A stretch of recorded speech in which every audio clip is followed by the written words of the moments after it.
Hello, good afternoon, and welcome to our sound delivery learning lunch, which will put the spotlight on the Churchill Fellowships. My name is Jude Habib. I know a lot of people in the room know me because you're working with me, but for those who are new to sound delivery and our work, Sound Delivery Media, we're a small charity. There 4 of us, 3.5 of us in total, and we are passionate about working with people with lived experience of a whole range of social issues. They're leaders in their communities, and we work with them to become more visible public speakers. And the backbone really for our organisation is a spokespersons network training programme. So we work with community leaders and put them through a programme of training and support and media opportunities, so they could be more public speakers. So that's what we do. And Helena and Helen on the screen are 2 members of our team, and it's work that I'm very proud to be involved in. It's a privilege, and it's really a privilege to bring people together today for this learning lunch on the Churchill Fellowship. And why we're doing it is it's important for the people we work with to find out about opportunities that could apply to them.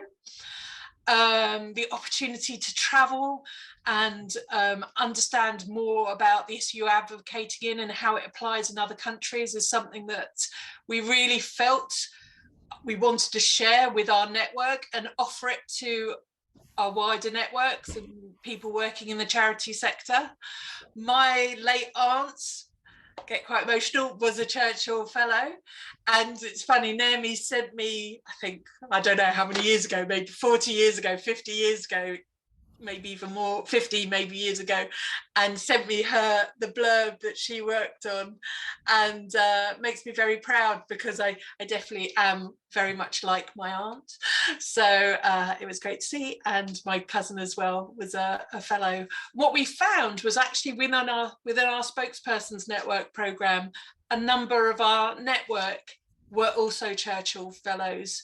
So we wanted to really have the opportunity to bring people together to understand more about the programme, what it involves, hear from people who've benefited from the programme, and get some top tips from the internal team about applications, what they look for, that kind of thing. So how it'll work is I will hand over to some of the people involved. They will ask them a few questions. There's Sue and Anna from our programme, and I'll introduce you to them in a minute.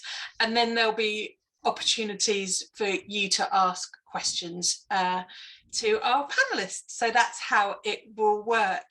So I'm going to start off by introducing you to Naomi French from the Churchill Fellowship Team.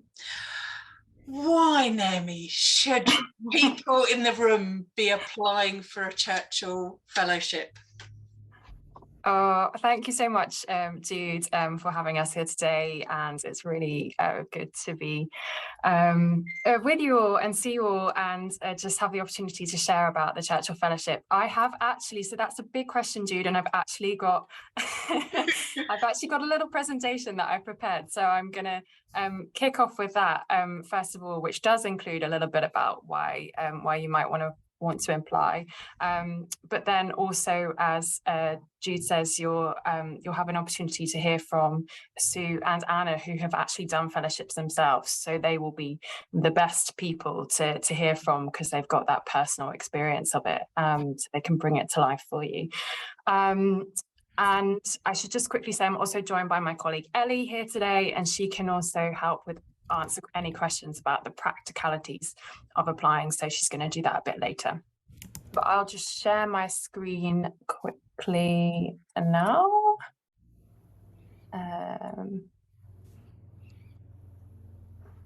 Here we go. Can everybody see that okay? Yes, perfect.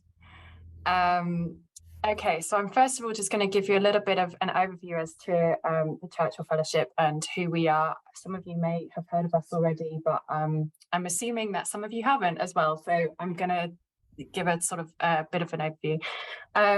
So the Churchill Fellowship is a national network of 3,800 individuals who are creating and inspiring change in every part of UK life. And they are all united by a common mission, which is to develop new solutions for today's key challenges based on learning from around the world. And this brings me onto the main essence of what we do, which is that we run an annual fellowship program, appointing up to 150 new fellows each year from all over the UK, with projects focused on a range of issues. And so a little bit more about what this opportunity is. Well, it's an opportunity to discover new approaches and best practice in other countries in a field of your choice, and then using those insights to create change in your community or your sector in the UK. And practically speaking, what this means is that we fund you to spend up to 2 months meeting and learning from the leading practitioners and innovators in your field anywhere in the world, and then we help you to turn your ideas into action in the UK. Now, fellowship research has historically been undertaken in person through travelling, and this option is still available. But this year, for the first time, we are also offering all fellows the opportunity to carry out their research online from the UK, should they wish to, or a combination of both travel and online. So whatever works best for you and your project. And actually, one of the big reasons why we're talking to you today, why it's a really good moment, is that we are now open for applications for the next round of Churchill Fellowships. And this is for projects to begin from August 2023. And these applications can be made via our website until the 22nd of November. And Ellie's going to give a bit more detail on this later. So in terms of who can apply, applications are open to all UK resident citizens aged 18 or above, regardless of their qualifications, their background, or their age. And the key thing really is that we're looking for people with passion and with the potential to make a real difference to their community or their professional sector. And a key thing also to say is that many of our fellows have lived experience of the issue that they are wanting to address. And we recognise the authority and the insight that this brings, and that you are therefore well placed to see what needs to change and to develop and implement solutions accordingly. And we assess on future possibilities, not past achievements. I cannot stress this enough. We really believe in the power and the potential of the individual to make a difference. And so we've had many fellows apply in the past from different stages in their life or career who have told us that the fellowship enabled them to do so much more than they ever dreamed of. We also prioritise those who would not receive funding from any other source, and we can provide extra assistance for those with additional needs. In terms of what we fund, or it's practical research, not academic research. So it's about meeting experts, innovators on the ground, seeing different approaches and models in action. And the research can literally be on any topic of your choice. We tend to find that fellows tend to focus on issues where there is a clear UK need. For example, topics that come up quite a lot are things like domestic abuse, bereavement support, mental health, racial inequality, disability rights, prison reform, food poverty, to name a few. And many of these are areas which I've seen that you've mentioned in the chat and that you're working in, which is great. And you can see more about our fellows and the types of projects that they're carrying out on our website.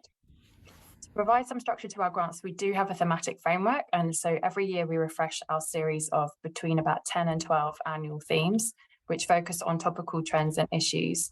And we are guided by our fellows and by our advisory council of subject specialists as to what these themes are.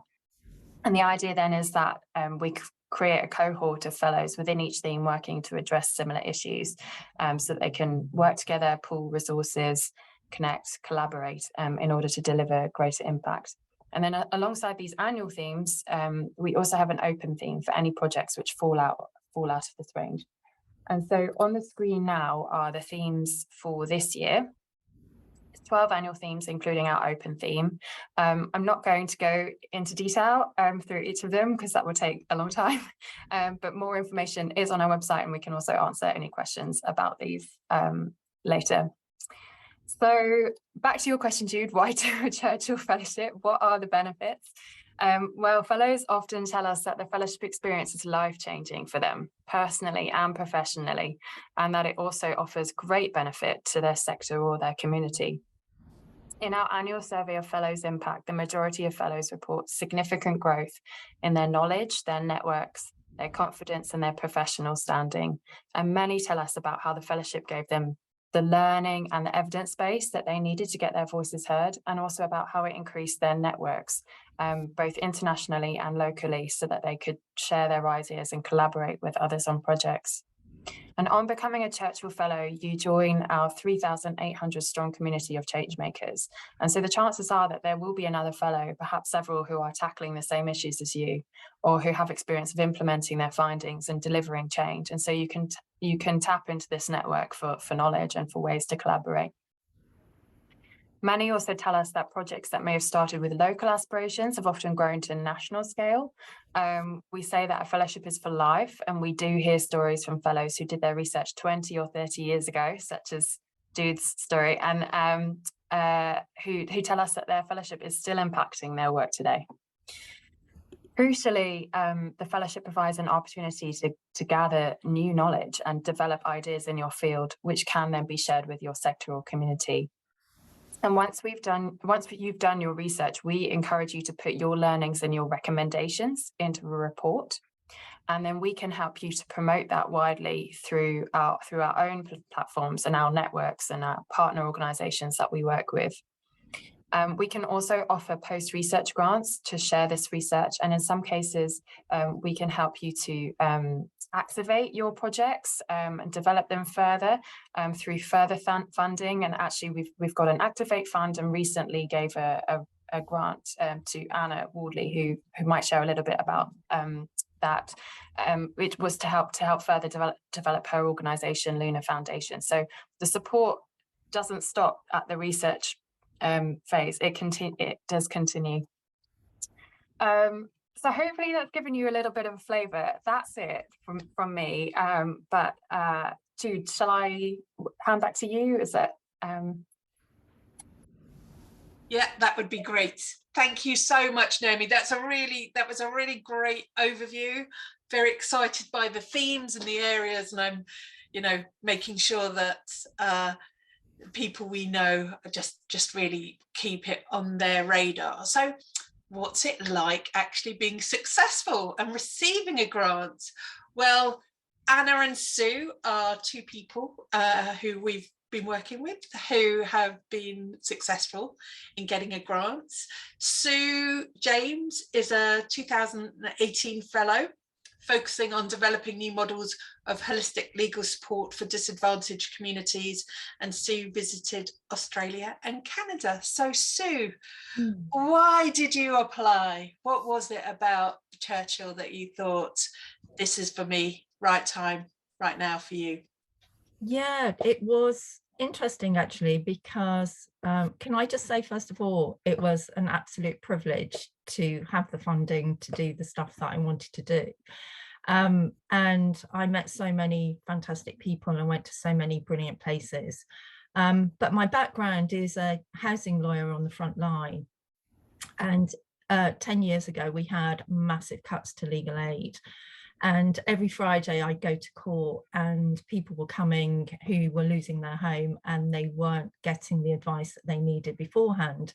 So they were pretty much in crisis, and that crisis was developing and developing. And I started to do a bit of research and start thinking about how we could get to people before they got to crisis.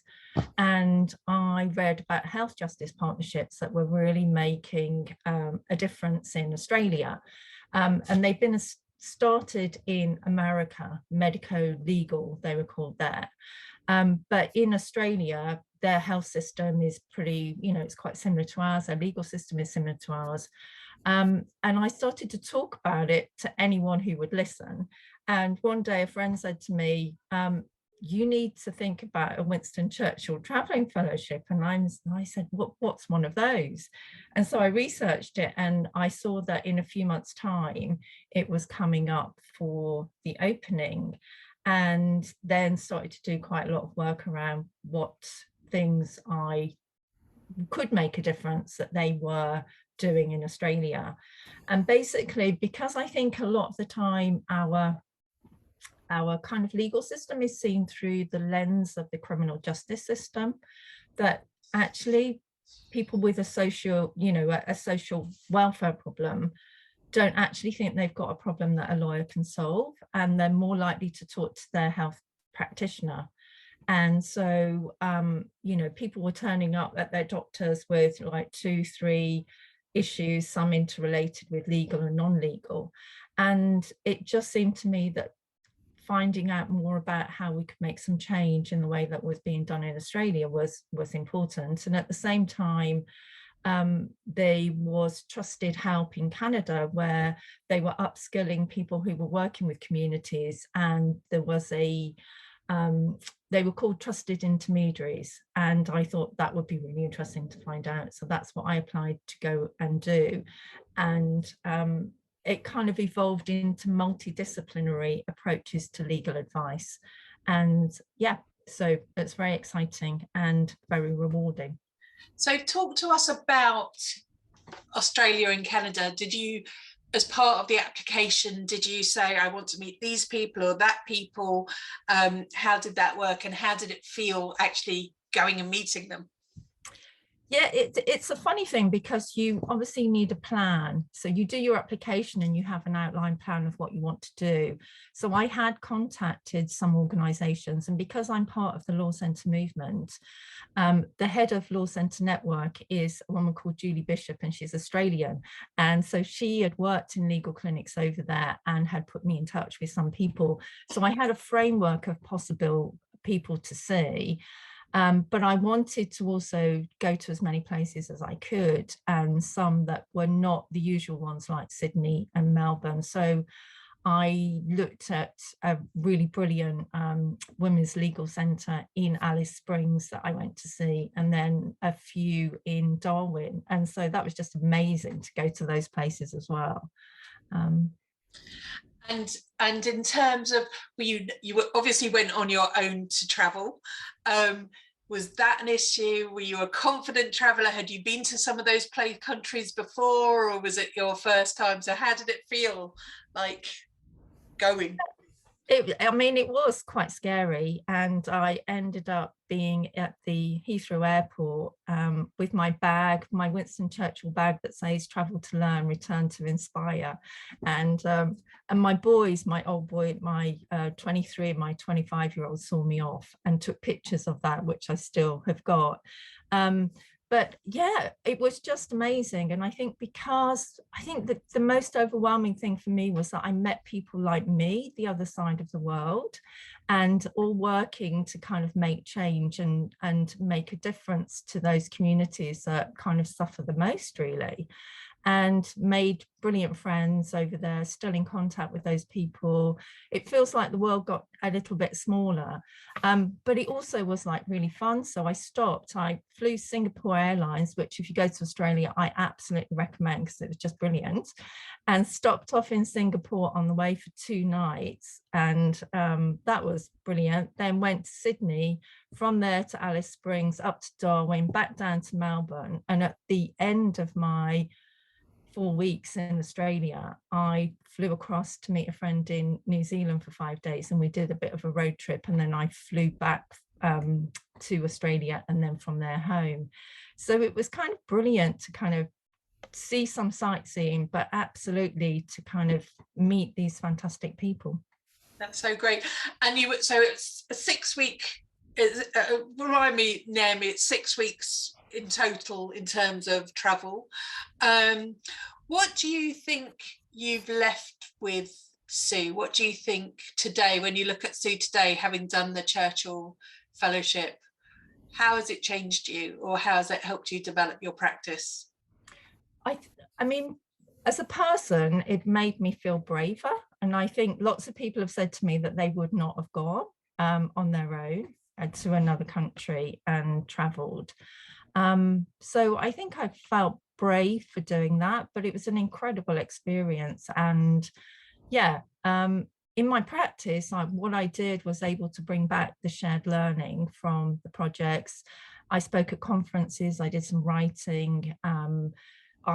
We introduced at the Law Centre a kind of health justice person who was connected with domestic abuse. So tried to kind of, bring that back into my practice.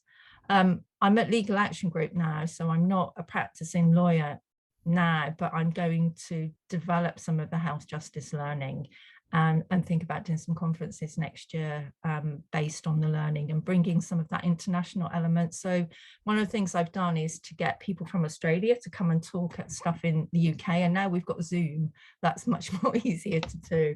Yeah, no, that's great. Thank you so much. And what I'm gonna go on. Can I just say one thing about the process though, because the process was just brilliant. So you do your application initially, and then when I did it, there was, I think, 1,000 applicants, but don't be put off by that, because obviously there is a chance that you will get through, quite a big chance, because I'm here and I got through. But there was one final question, and before I went to the interview, I was looking up Winston Churchill. Like, we all know about Winston Churchill, but actually he was a much more complex character than kind of presented. And the last question I got asked at the interview was, if you're anywhere in the world, someone didn't know who Winston Churchill was, what would you say? And that was, so I was able to say he was a writer, he was a painter, he was a really interesting, complex character, because I'd researched him before. So all I'm saying is do your research as well. Always do your research. That is a top tip. Thank you very much, Sue. And we will come back to questions for you after this. So I want, and also Sue is also part of our Spokespersons Network program. So we've been working with Sue for quite a few years, really talking about access to justice, the importance of law centres, and just I've learned so much from Sue and the work that she's doing. So yeah, thank you, Sue. So our next person up is Anna Wardley. She's a 2019 fellow focusing on supporting children who have lost a parent to suicide with better awareness and understanding. Anna visited Australia, Denmark, Sweden, and the States. And I just want to say, before she starts, I want to say that Anna will be talking about parental suicide. And yeah, just want people to be aware of possibly the nature of the conversation, but it's important that we talk about it. So Anna. Hi, hello. Everybody. Hello, good afternoon. It's a real pleasure to be able to share with you about my Churchill Fellowship, because it really has been such a game changer in so many respects. So I've actually got a few slides. So is it okay if I share these absolutely, now? Absolutely. Right. I thought I'd show you a few pictures to bring it to life a little bit. So let's see. Are you seeing that? Yeah. Yeah. Okay, so as Jude said, my Churchill Fellowship was all around improving the support for children after suicide, and particularly after the loss of a parent. And so it was 2019 that I was awarded my fellowship. I was the last cohort prior to lockdown to be awarded fellowships. And this now, when applications are open now, is the first opportunity since then. So I feel really very, very lucky that I got in when I did, or I would have had a long wait. I'm also the CEO of the Luna Foundation, which I will also mention in a moment. So just a bit about my background and lived experience. So I come to this work, I'm motivated by my own lived experience. I lost my dad to suicide when I was 9 years old, and that experience has had a really profound and far-reaching effect on both me and everyone around me, really. And I experienced a total lack of support. And I guess I'm just motivated by desire, a passion to change that, so that other children that experience what I experienced don't experience the same lack of support. So that's why I'm also part of the Sound Delivery Network. It's all about making the voices heard, because children bereaved by suicide tend to be pretty invisible. We don't talk about parental suicide and their voices that tend not to be heard. So my background prior to doing the fellowship, so I'm an endurance swimmer, and I'd spent quite a few years doing a lot of very crazy, audacious endurance swims all over the world. And I was doing that, again, motivated by I wanted to raise awareness and funds for suicide and mental health related charities. So I spent about a decade doing that. And then I raised money. I raised enough money for the Samaritans, one of the charities I raised funds for them to answer 26,000 calls, which when they contacted me to tell me that, I think it's something I'm more proud of than any of the swims that I've ever done, because I know that every one of those calls can make the difference between life and death. And there are probably people here with us still today that might not have been were it not for having that opportunity to have those conversations. So then, having done all this awareness raising, fundraising, talking a little bit when I talked to the media about why I was doing it, I then read about the Churchill Fellowship and what this opportunity was to carry out international research.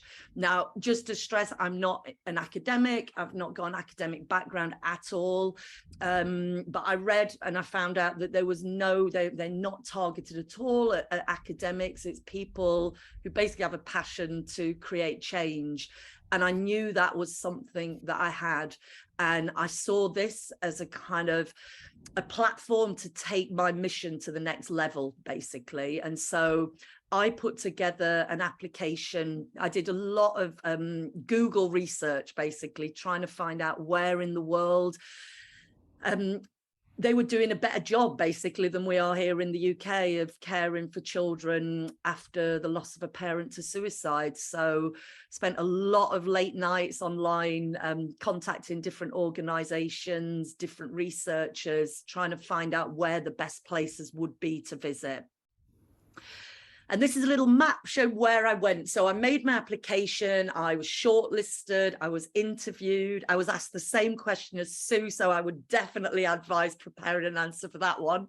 And I was successful. I remember the day I got the letter to say I was successful. I was so overwhelmed when I got it. It meant so much to me. I remember I was in the street when I opened it, and I actually fell to my knees crying. I was that overwhelmed, because I think even at that point, I knew what a difference it was going to make. And I wasn't wrong. So I went to Australia first. I did my trip in 3 legs, which I don't think is the norm, but that's what I did. I went to Australia first for a month, followed by, that was in June of 2019. In August of 2019, a couple of months later, I went to the States. And then the following spring, in March 2020, I went to Denmark. And I was just about to travel to Sweden when the global borders were closed due to the pandemic. And so I carried out all my final interviews over Zoom and never physically actually got to Sweden, but I'd done the bulk of it.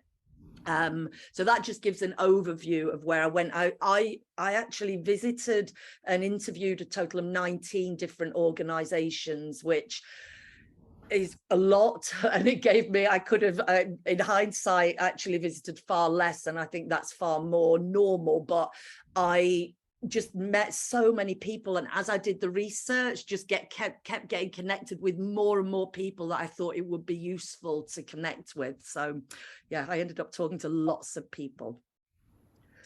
So these are my ideas on why I think it's such an amazing thing to do. I was thinking about this last night.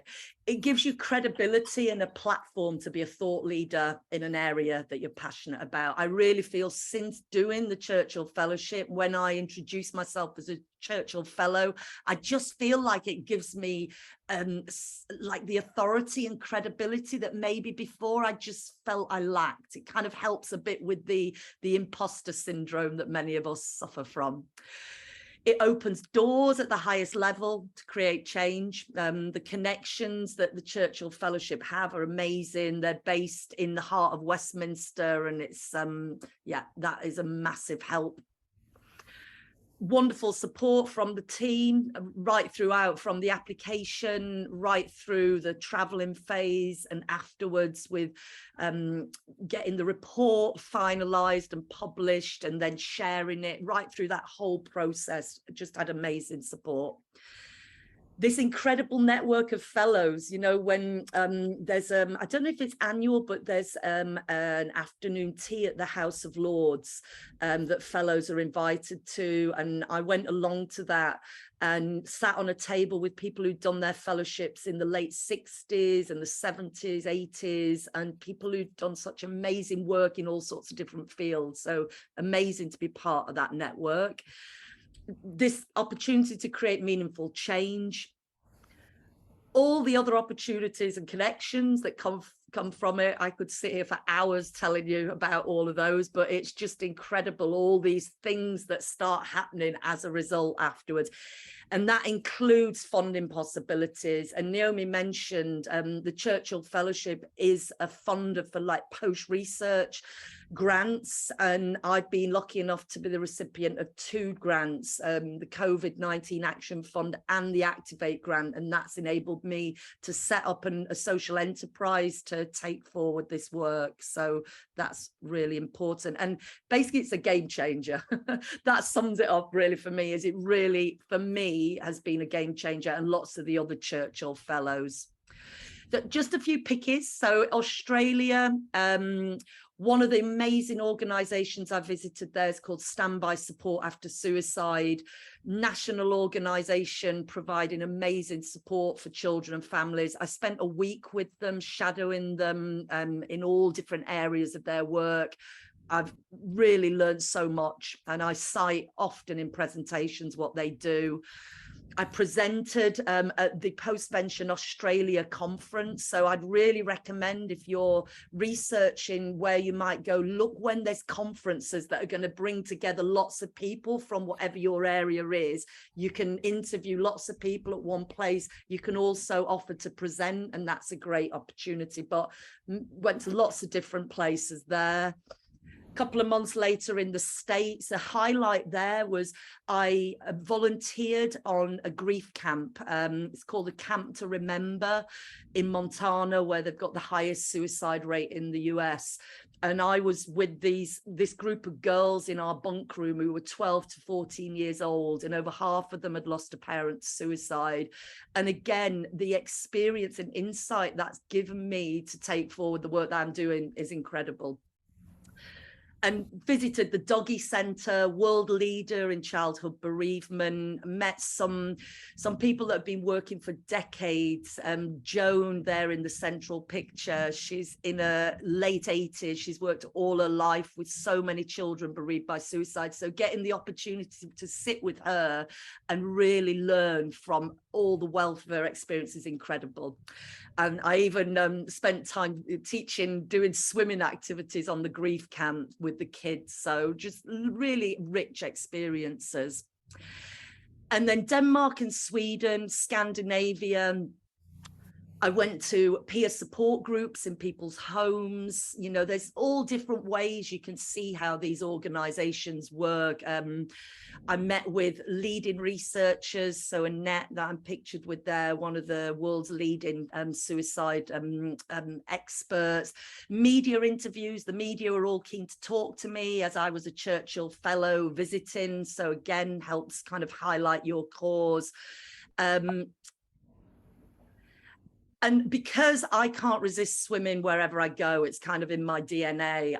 Everywhere I went, I met up with swimmers and swam with them. And actually that added another layer of richness to my experience. I met loads of people who've been bereaved by suicide because I explained why I was there and what I was doing. So there's also that opportunity to combine what your interests are with your visits to the places. And I'd really recommend having some time to explore as well, because you can tag time on at the beginning or the end. I published my report the end of last year. It's called Time to Count. I'll share the link in the chat after I finish speaking. And one of my key recommendations was that we needed to set up or identify an entity to take forward this body of work and these recommendations that I'd identified. And in March of this year, I founded Luna, and Luna is all about bringing light to the darkness for children bereaved by suicide. And that entity, I really believe wouldn't exist were it not for me having had the opportunity to do the Churchill Fellowship. So it's not just the connections, the kind of knowledge that I've gained, but also the funding and support and networks. It really has helped just absolutely turbocharge my mission. So I know everyone on this call is so passionate about the work that they do. And I just personally just can't think of a better thing you could do to take forward your work. So my final thing would be to just say, go for it. So thank you. That's me. Great. Thank you so much, Anna. That was fantastic. I'm going to hand over to Ellie before we open up to questions. So Ellie, how do people apply? Tips and tricks. Well, firstly, I think I have to thank Anna and Sue for being incredible spokespeople for the fellowship. I think you've done a much better job than I could ever do. So well done, both of you. Well, how to apply? As Naomi said earlier, our applications are already open and they close on Tuesday, the 22nd of November at 5 p.m. And the application process is very simple and fairly straightforward. So we ask you to fill out an application form, which you can find through our website. The process from then on is that you'll find out if you're shortlisted by the beginning of February, early February time. We'll then have interviews, as Anna said. Those will be from the kind of end of April time. I think we're hoping for about the 24th of April. And then successful applicants will hear in June 2023, so they can plan their travel ready for August 2023. The application form is, as you would guess, we ask questions like whether you'd like to travel to these places or conduct your research online, or a hybrid of the two. We ask for which countries you think you might like to visit, how long your research is going to take you, the context of your project, the aims of your project, what kind of things you're hoping to find out, what the benefits of your project will be, and how you might implement them on your return. There's no need to worry if you have what you feel like are some gaps in your project, or if you're still tossing up between two potential places to visit. We realise that research changes and you'll get a chance to update us on your plans a little bit later. As Naomi said, we also have this thematic structure. If you feel that your application fits across a couple of themes, which is fairly common, we are able to, you just apply for the theme that you feel best fits your research. You know that much better than we do. But if we feel it perhaps fits better somewhere else, we'll move it, and that has no effect on your application at all. As Anna mentioned, you can do your research in several phases. So if you can't afford the month away from work, or you don't have the time to spare, you can do it in several blocks and traveling to several different places. We do encourage you to take as few phases as possible, or to think a lot about your phases, but that's for the environmental reasons besides anything else. And your travel is usually about 4 to 8 weeks. So it can stretch and change depending on what you're going to do. Also, as Naomi mentioned, we can give you lots of support on your research. We're able to help with interpreters, both language and also BSL support, personal assistance if they're needed, as well as in the application process, if you'd like some time to draft your answers in a Word document rather than using the online form to start with, we can help you with that too. You just need to drop us an email. So I think that's my whirlwind tour of the application process. That sounds great, Ellie. Can I ask you a question? And I'm sure people are going to ask, and it's always the hardest question to ask. What sort of funding are we talking about? What sort of, is there a ballpark grant that people apply for? How does that work? Okay, this is, as you've guessed, Jude, quite a difficult question. Everything is case by case basis at the fellowship. We're very, very flexible. To decide how much you're awarded, we look at your project itself, the duration of the research, whether it's online or travel, but there is no typical grant size because of the range of fellowships that we fund. In our experience, our fellowships lasting between 4 to 6 weeks usually receive between £5,000 and £8,000, but that doesn't include the cost of carers or BSL interpreters that accompany the fellow when they go. So you're paying for travel, you're paying for hotels, you're paying for food, you know, so this is an amazing opportunity to be able to do that. That's great. Thank you, Ellie. Jude, I was going to add to that just about, I remember, and it might have changed, but I remember when I was doing the application and you do the budget in the second phase. So you do the initial short application, and then if you're shortlisted, you then work out the budget. And there was actually a list that we were referred to of different countries and like a daily rate to cover sort of subsistence, hotels, etc. So in a more expensive country like Japan, it's obviously much higher than if you're going to Bangladesh, for example. And so it gives this figure that you then put into your budget to cover your like living expenses and accommodation. And then you get your flight quotes and put it all together in that second phase of the application. Great, that's so helpful. So Rosa, you've asked a question in the chat. I'm now going to open it up to the group. Rosa, do you want to ask it yourself? Or do you want me to? Yeah, go on.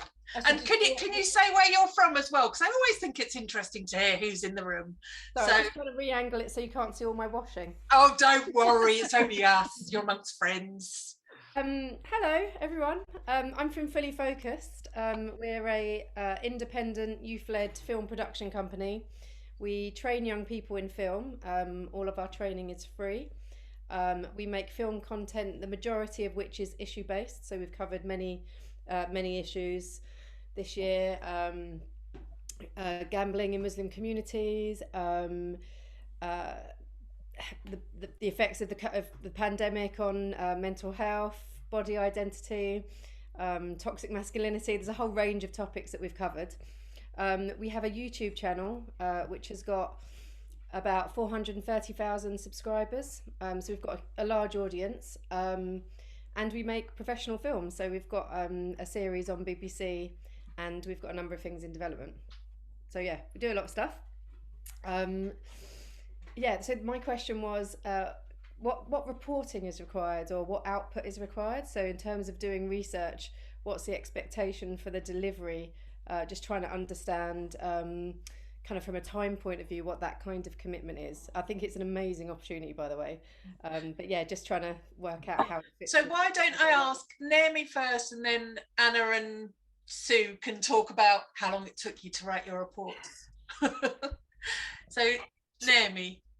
Sure. Okay. So yeah, we do encourage fellows to do a report, and you can present this in any kind of way that you want. So you can present it as a written report, or you can do a video report or an audio report. Some fellows write blogs throughout their whole kind of fellowship experience, and then that becomes part of your report. So it's kind of really up to you how you want to document it, but we just advise that you have some output at the end that captures your learning and captures your recommendations, because that's really your opportunity to then share that with your sector, your community. We do, I should say, it's not absolutely an absolute requirement, in a sense of we do have fellows who haven't done reports, and we are aware as well that they can take a while to do. So some fellows take longer than others, and we can offer help with sort of editing and that kind of thing with it, and offer funding to help you present it a bit better. So it's not like we're going to suddenly ask for all the money back from your fellowship if you end up by not doing a report. Absolutely not, because we recognize that there's value and experiences sometimes in actually just cracking on with your ideas and what you want to do, rather than spending time on the report itself. But we do try to encourage it because we think it is a useful tool. Anna and Sue, I'll start off with you, Anna. I've seen your report. How long did it take you, and how stressful was it?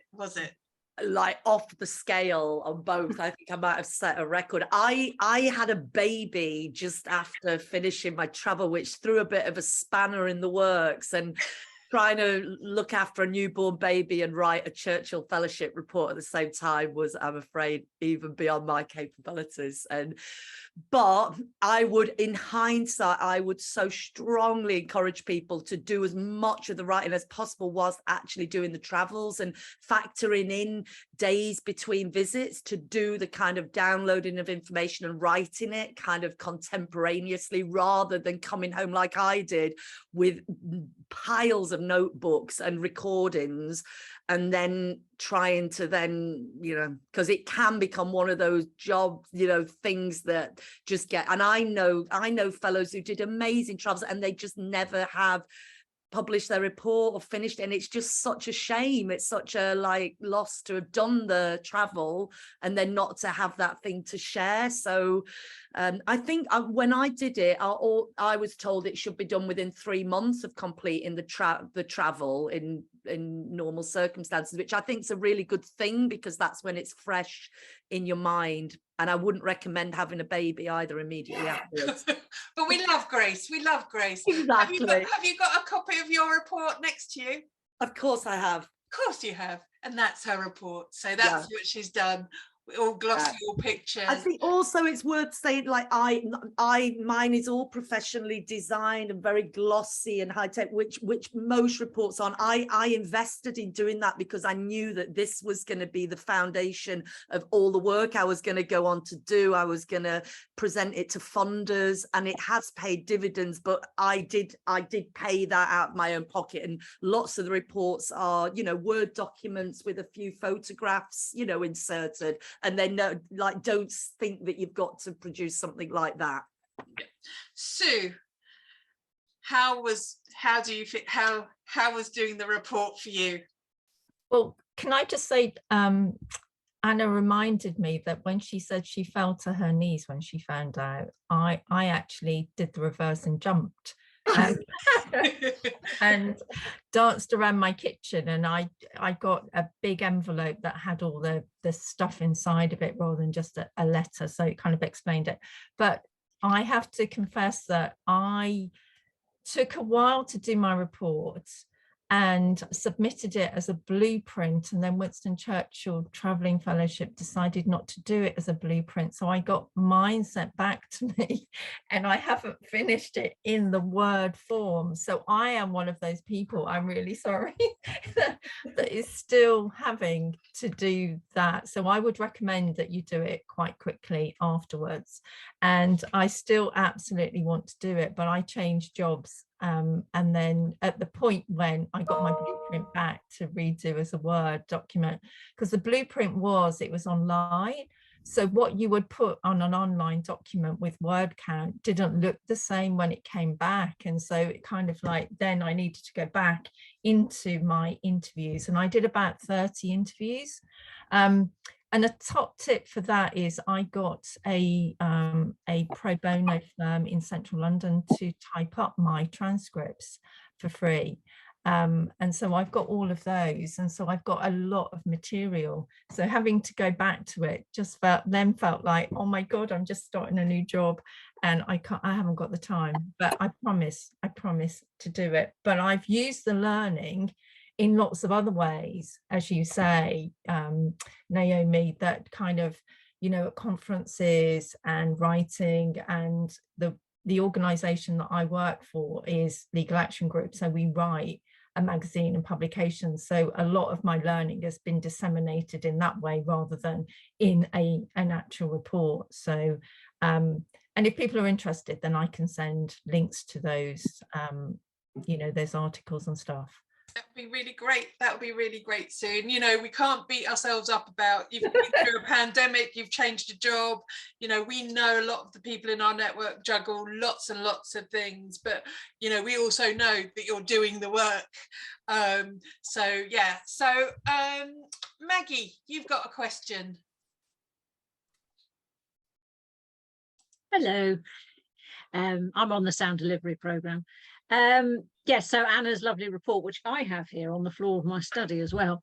It's the grant, it's for travel, but could you use some of the grant money to create a report, or does it need to be spent purely on the research, etc., as in the travel part? Ellie. Yes, so the funding for the fellowship is for the travel, is for the research. But there is post-travel funding to help with your report, or post-research funding to help with your report, if that's something that you need and something that's helpful for you. Great. Okay. Sorrel, do you want to ask your question? Hi, thanks, Jude. Hi, it's Sorrel at Sleeper Highways here. Mine was a bit of a rambling one, I'm afraid, but it's kind of really about how do you stay in touch, or what happens in terms of the process with the fellowship if there are changes or significant changes. So we've heard about job changes, or it might be that a partner that you were going to travel and visit kind of last minute can't do it, or, you know, things go wrong. How do we, you know, kind of deal with that and manage that in the most effective way? I have never used the term "it depends" so much since working here. I honestly, it's so flexible around everything that you need. Nikesh, who is our fellowship manager, who supports the fellows on their travels and during their research, is always talking to fellows about how they might need to change their plans, what they might need to do slightly differently, whether that's changing countries because of, like you say, different partners not being able to support you, or whether it's different contingency plans. Nikesh is exceptionally good at helping in that way. So it's very, very flexible. It's all around you. I just second that and say there is amazing flexibility. I was diagnosed with or they thought I had a tropical disease, and it was a couple of days before I was due to set off to Australia. And so, you know, we changed all my flights and visits and accommodation and things. There was like a lot of basically flexibility to deal with the kind of unexpected. Great. Also, Jude, the other thing is that my flights were booked for me through the links with Winston Churchill, and that was really helpful. So, you know, if you're not confident about doing stuff like that, then you get assistance with that as well. Great, thank you so much, Sue. Claire, do you want to ask your question? Yes, sorry, I was just trying to work out how to unmute myself. You'd think that after 2 years of being on Zoom calls, I would have learned that. Hi, I'm Claire, and I was also part of the Spokespersons Network. I run a museum called the Empathy Museum, and I'm an artist. But what I wanted to ask was, how sure do you have to be? Do you have to have the buy-in of the people that you're suggesting that you go to visit before you apply? So do you need to have had those conversations with everyone about saying I might come and see you and talk to you, or is it okay to have just researched that and said this is in an ideal world where I'd like to go and who I'd like to talk to? Naomi. I'm actually going to defer to Ellie on this one. Ellie. It is, we quite often get fellow applications with a variety of stages of those discussions. Some people who have had year-long relationships with people, other people who are kind of in their very first stages of introducing themselves internationally to different potential collaborators. So it really does depend. You don't need to have every detail of your research nailed down before you submit an application, partly because we accept and we know that your plans will change, and different, I mean, people like Luna pop up out of nowhere and you want to work with them in a different country. So we understand that your research will change over the process. Our application process lasts nearly a year, so we do accept that these things will change as you go through. So you don't have to have all your relationships nailed down before you apply. But what do you think will strengthen an application? Do you think, Claire, having some of those things in place would actually, when you've got 1,000 applications, do you think, I know it's maybe easier said than done, but what do you think? What do you think strengthens an application? I'm gonna hope that Naomi backs me up on this one, in that actually what really strengthens an application is a kind of image of what you're going to do with it afterwards, and how you're going to make change, and what you as a person have done already. We say, well, we fund on potential rather than your history, so actually we're funding you, not necessarily your research. So actually how you are going to come home and change the face of what you're going to do is actually the best piece of information, the best piece of advice I could give you is to think that through first. Go on, Sue. Yeah, I think that's true, and I think the interview at the end is really quite short. I think it's about 20 minutes of, I think there's about 4 or 5 people that interviewed me, but what they were testing was me and my ability to, describe the project, and also to what difference is it going to make. That was the key thing. And I was able to give them quite a powerful description of something that happened recently in court. And I think it was that kind of, gave them the ability to understand the research and the difference it was going to make, and so make it real. And Claire, I didn't have everything, sorted at the beginning, but I had some things in place, and then other things that I thought that might be quite interesting. So it was a combination as well. So I know we're coming to the end, it's 2 o'clock, and some people have to leave immediately for meetings. Just in terms of final questions, someone did ask, and I'm going to say, can 2 people apply together to do a research project, or is it for just one person? Unfortunately, we can't take joint applications. You're both welcome to apply for the same project. But there's no guarantee that you'll both be awarded, so we wouldn't necessarily recommend it. Great. Well, can I just say, on behalf of everyone in the room, a huge thank you to Anna, Sue, Ellie and Naomi. We will share the video afterwards, and also we can see there's a lot of learning from the chat. So we'll also share some of the learning with the chat with the people who are in the room. If you've got any other questions, I'm sure we can, I can pass them on to Naomi and Ellie or Anna and Sue.